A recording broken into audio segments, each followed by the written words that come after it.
আজকে মূলত আমার একটা নাটকের প্রমোশনের কাজে এটা হচ্ছে প্রস্তুতি নেওয়া হয়েছে। আমার কো-আর্টিস্ট আছেন তারেক এনাম খান স্যার, আর হচ্ছে আমি। এটা মূলত বাবা মেয়ের একটা গল্প। আমি বলতে পারি যে এটা আমার ড্রিম প্রজেক্ট, কারণ বাবাদেরকে উৎসর্গ করে কাজটা করা হয়েছে। সো আপনারা কাজটা দেখলে অবশ্যই সবাই রিলেট করতে পারবেন, কারণ এখানে অনেকেই আছেন বাবা, আবার অনেকেই আছেন ভবিষ্যতে বাবা হবেন। সো বাবাদের জার্নিটা অবশ্যই আপনারা অনেক বেশি রিলেট করতে পারবেন। সুতরাং আপনাদের সবার কাজটা দেখা উচিত, এবং আমি এতটুকু বলতে পারি সবার চোখে পানি আসবে কাজটা দেখে। সিনেমা না, এটাও নাটক। এইটা বাস্তব গল্প বলতে এটা প্রত্যেকটা বাবার গল্প, বাবাদের লাইফের গল্প, বাবাদের লাইফের যে স্ট্রাগল, সেই স্ট্রাগলের গল্প। এবং শুধুমাত্র স্ট্রাগল না, এখানে বাবাদের অনেক ছোটোখাটো অনেক ভালো লাগা থাকে, অনেক শখ থাকে, যে শখগুলো আসলে সবসময় প্রকাশ করে না বাবারা। সেরকম কিছু ছোটোখাটো শখকে অনেক বড়োভাবে দেখানো হয়েছে, যেটা প্রত্যেকটা বাবা রিলেট করতে পারবে খুব বেশি, কারণ এটা তাদের ইমোশনের জায়গা। এবং বাবাদের যেটা প্রাপ্য সেটা হচ্ছে সম্মান। সেই সম্মানের জায়গাতে যখন ঘাটতি পড়বে, ওখানে প্রত্যেকটা বাবাকে তো টাচ করবেই।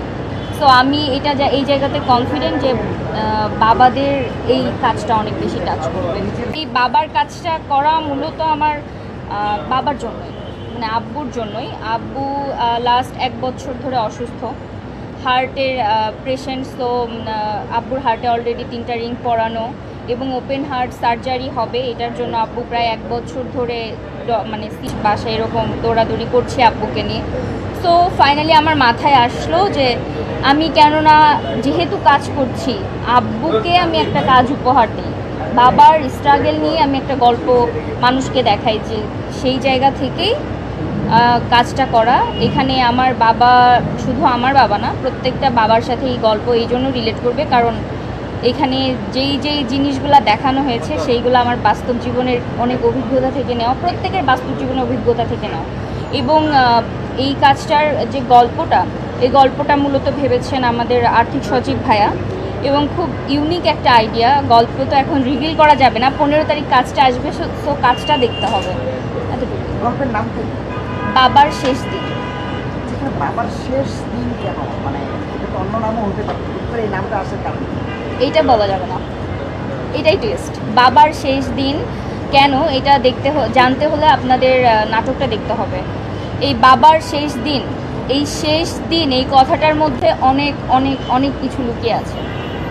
অ্যাজ এ আর্টিস্ট আমি তো বাবাদের সম্মান জানানোর জন্য প্রত্যেকটা বাবার উদ্দেশ্যেই কাজটা উৎসর্গ করেছি। আমি এতটুকু বলতে চাই ওইসব সন্তানদের উদ্দেশ্যে যারা বাবা মাকে সম্মান করে না, যাদের শেষ বয়সে বাবা মার অবস্থান হয় বৃদ্ধাশ্রমে, যেসব সন্তানের বাবা মার শেষ আশ্রয় হয় রাস্তার ফুটপাতে, সেই সব সন্তানদের এই কাজটা দেখা উচিত।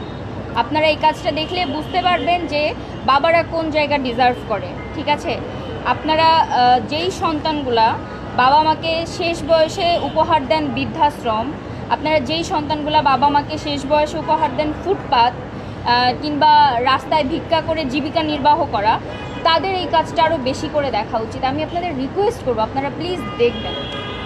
আসলে যত সিনিয়র মানুষদের সাথে কাজ করা যায়, তত বোঝা যায় যে ওনারা অভিনয়টাকে আসলে কিভাবে দেখেন। ওনাদের কাছে অভিনয়টা একটা কি বলে এটাকে, ধ্যান জ্ঞান, এরকম একটা জায়গা। আমি নতুন একটা শিল্পী, খুবই জুনিয়র একজন আর্টিস্ট।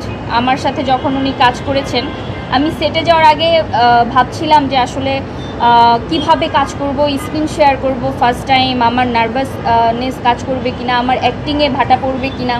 বাট উনি আমাকে এত হেল্প করেছেন একদম ফার্স্ট সিন থেকে।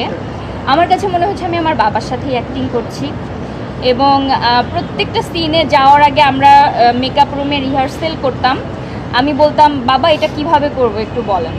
উনি বলতো যে এইটা করলে তোমার মনে হয় ভালো হবে, এইটাও করতে পারো।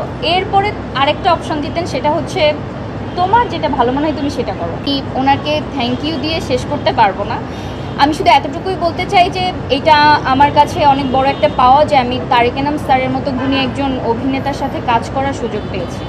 এবং এই কাজটা দেখলে আপনাদের কাছে আই থিঙ্ক মনে হবে না যে আমরা বাবা মেয়ে না, আমাদের কেমিস্ট্রিটা আমরা নিজেরা ফিল করেছি।